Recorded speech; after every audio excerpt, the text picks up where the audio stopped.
ఓం నమో భగవతే శ్రీ రమణాయ. చాలా సంతోషం నాయన.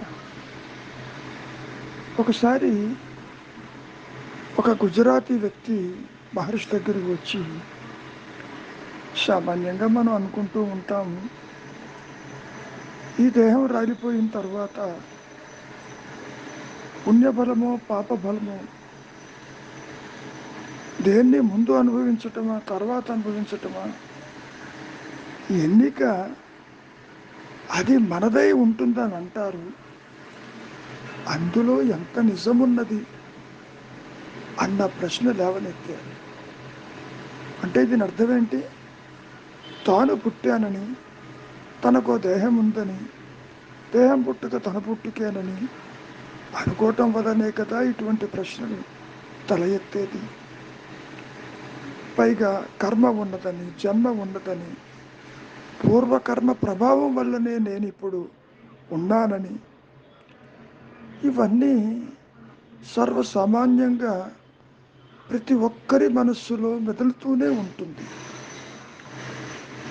అటువంటి ప్రశ్నే అడుగుతున్నారు ఇక్కడ మహర్షుల వారిని. దానికి మహర్షుల వారు, అసలు నీవు మృతి తర్వాత విషయం ఎందుకు ఇప్పుడు చేస్తున్నావు? నీవు ఇప్పుడు పుట్టావా? దేహం పుట్టుక నీ పుట్టుక కాదు కదా.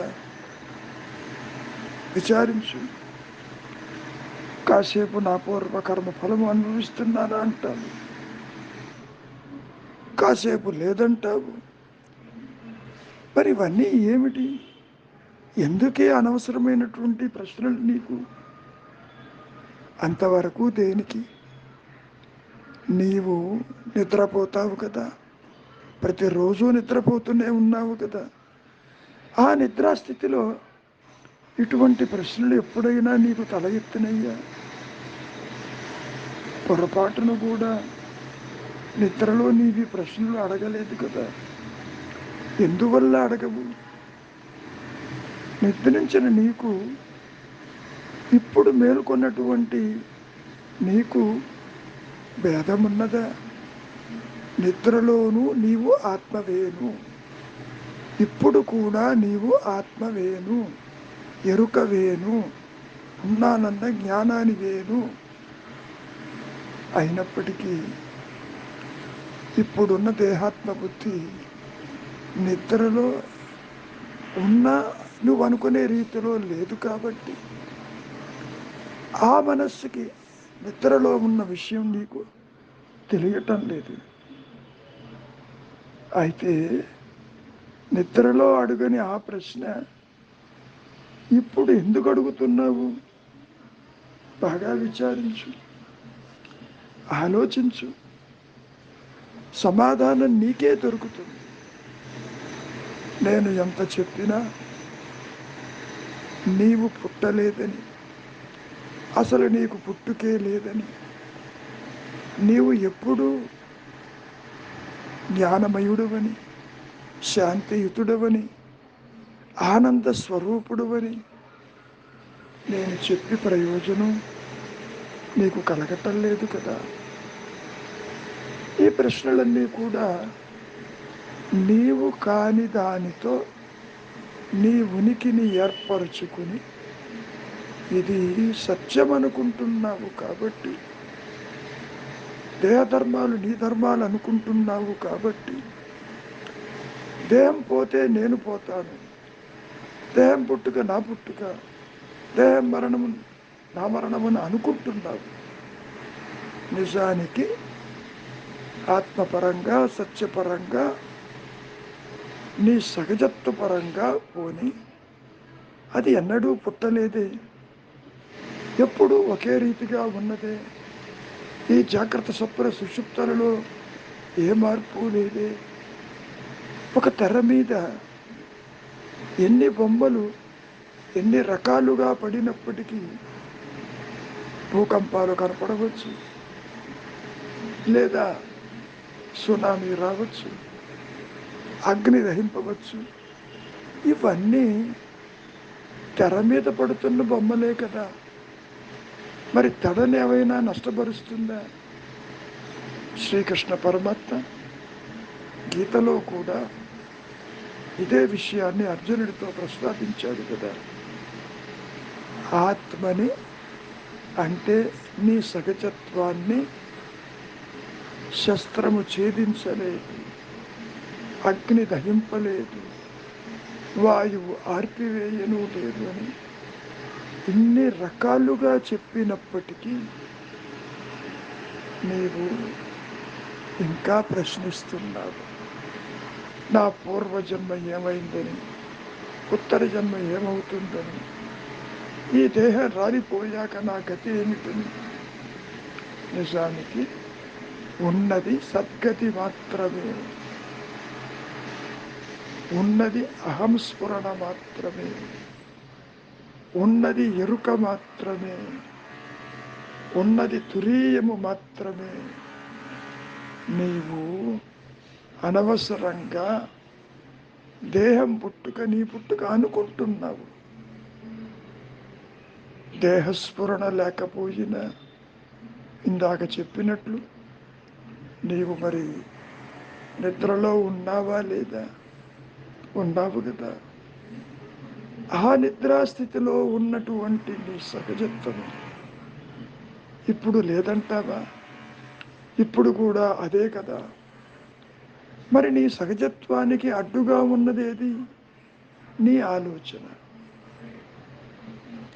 నీ అన్యచింతన, నీ బాహ్య వృత్తులు. ఒకటి కాదు.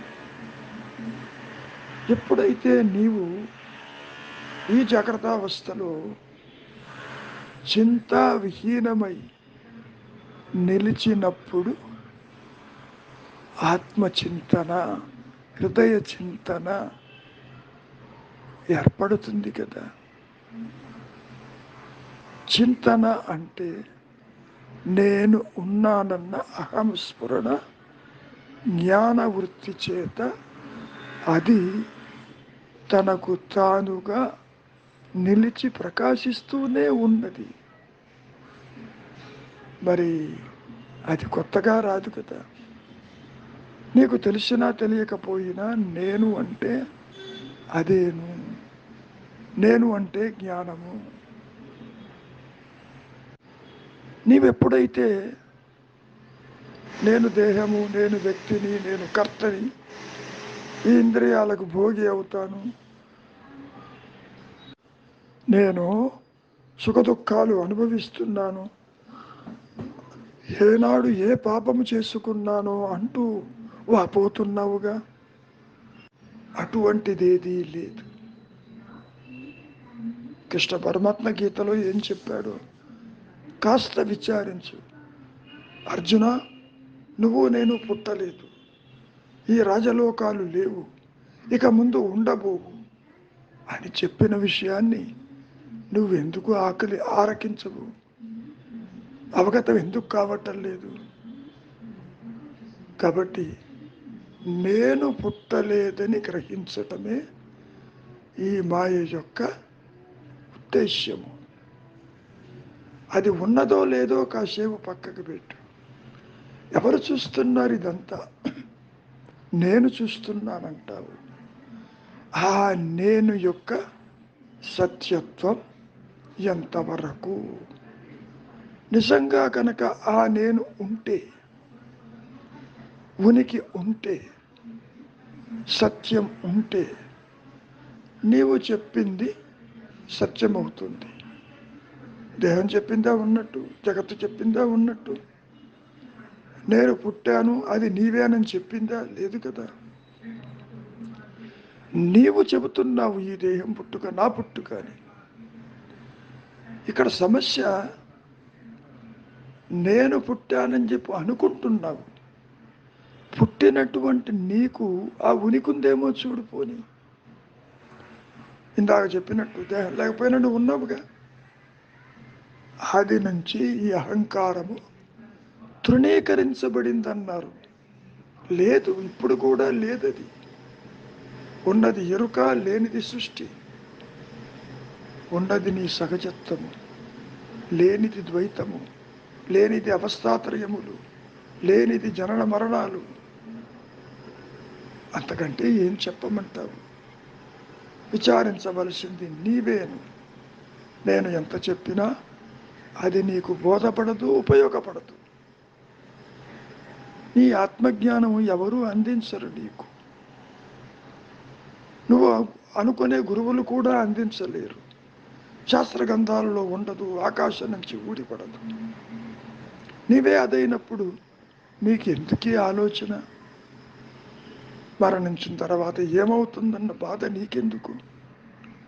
ఇప్పుడు నీవెవరివో తెలుసుకుని సుఖంగా ఉండరాదు. నీవుగా ఉండుటే కావలసింది. మౌనమే నీ సహజత్వం.